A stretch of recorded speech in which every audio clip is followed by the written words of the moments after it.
তবে সময় তো চলে এসছে মনে হয়, ইনশাল্লাহ দ্রুতই ফিরে আসবো। 17 বছর পর অবশেষে মুখ খুললেন বিএনপির ভারপ্রাপ্ত চেয়ারম্যান তারেক রহমান। লন্ডনে নির্বাচন ভেঙে তিনি দিলেন প্রথম টেলিভিশন সাক্ষাৎকার বিবিসি বাংলায়। সবার মনে একটাই প্রশ্ন, তিনি কি ফিরবেন, নির্বাচনে কি অংশ নেবেন? এই এক সাক্ষাৎকারই যেন নতুন করে জেগে উঠল। দীর্ঘদিন ধরে তারেক রহমান ছিলেন দেশের রাজনীতির ছায়ায়, না দেশে না রাজনীতির বাইরে। 2008 সালের পর প্রথমবার প্রকাশ্যে বললেন, সময় এসেছে, ইনশাল্লাহ খুব শিগগিরই দেশে ফিরবো। এই একটা বাক্যে নড়ে চড়ে বসেছে রাজনৈতিক অঙ্গন। তারেক বলেন, বাংলাদেশের জনগণের ম্যান্ডেটই আসল কথা, নির্বাচনে অংশ নেব যদি জনগণের অংশগ্রহণ নিশ্চিত হয়।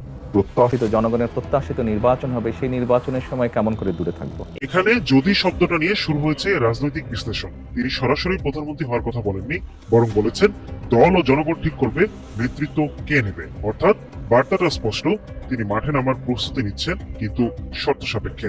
রাজনৈতিক বিশ্লেষকদের মতে এই সাক্ষাৎকার কোনো সাধারণ মিডিয়া উপস্থিতি নয়, বরং এক ধরনের রিটার্ন সিগন্যাল। একদিকে অন্তর্বর্তী সরকার নির্বাচনের প্রস্তুতিতে, অন্যদিকে তারেক রহমানের এই ঘোষণা যেন বিএনপির মনোবল বাড়িয়ে দিয়েছে বহু গুণে।